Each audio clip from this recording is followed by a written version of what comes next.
আলহামদুলিল্লাহ, আমরা নামাজ শেষ করলাম। আয়েশা আজানের সাথে সাথেই নামাজ পড়তে পারা কত বড় সৌভাগ্য মা।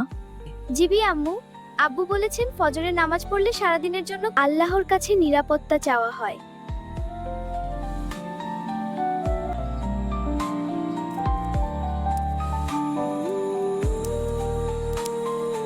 গত কয়েকদিন ধরেই গরম পড়ছে, মনে হচ্ছে আজ বড় বৃষ্টি হবে ইনশাআল্লাহ। আল্লাহর ইচ্ছা, যা করেন মঙ্গলের জন্যই করেন।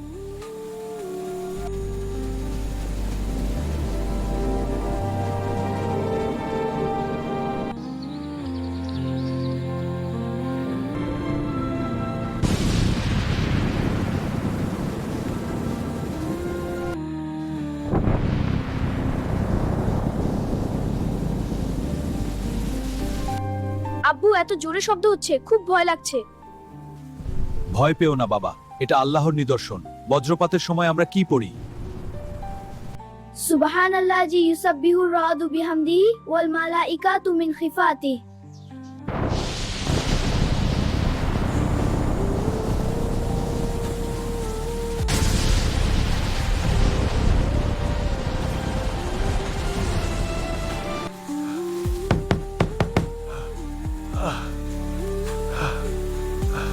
রফিক ভাই, বড় মুশকিল হয়েছে। আমাদের বাড়ির পাশের বড় আম গাছটা বজ্রপাতে ভেঙে আমার গোয়াল ঘরের উপর পড়েছে। ওমা, এত বৃষ্টি, বিপদ হবে না তো? আল্লাহর উপর ভরসা সালমা। অন্যের বিপদে কাজ না করলে আল্লাহ আমাদের বিপদে ফেলতে পারেন। ইয়া আল্লাহ, আমার স্বামী ও ছেলেকে হেফাজত করো। ইউসুফ ভাইয়ের গরুটাকে বাঁচানোর তৌফিক দাও। এসো একসাথে তুলি এটা। আমি ছোট ডালগুলো সরাচ্ছি। জোরে টানো, এবার উঠবে একসাথে।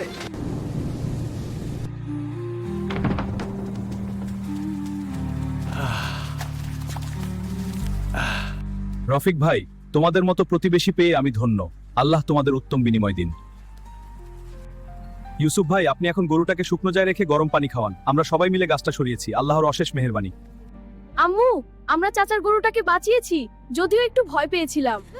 কিন্তু আব্বু বললেন আল্লাহ ভয় পেলে চলবে না, বরং ভরসা রাখতে হবে। ঠিক বলেছো। আজ কিন্তু আমার খুব ভয় পেয়েছিলাম আব্বু, কিন্তু আপনাকে দেখে মনে হলো বড়রা কখনো ভয় পান না। এটা ঠিক না মা, বড়রাও ভয় পায়, কিন্তু ইমানদারদের কাজ হলো ভয় পেয়েও সঠিক কাজটা করা, আল্লাহের নাম নিয়ে এগিয়ে যাওয়া। ঠিক বলেছিস রফিক। আজকের বজ্রপাত থেকে আমরা শিখলাম ভয় পেয়ে ঘরে লুকিয়ে থাকা না, বরং অন্যের বিপদে এগিয়ে যাওয়া এবং প্রতিটা মুহূর্তে আল্লাহর উপর ভরসা রাখা। আব্বু, আমরা বজ্রপাতের সময় দোয়াটা পড়েছিলাম, এটাই তো আল্লাহর উপর ভরসা, তাই না? বাবা, আমি বুঝেছি। দোয়া আর চেষ্টা, তাই না? একদম ঠিক বাবা, দোয়া আর চেষ্টায় দুইটাই। আজ আল্লাহ আমাদের শেখালেন প্রকৃত শক্তি বড় হওয়ার মধ্যে নয়, অন্যের পাশে দাঁড়ানোর মধ্যে।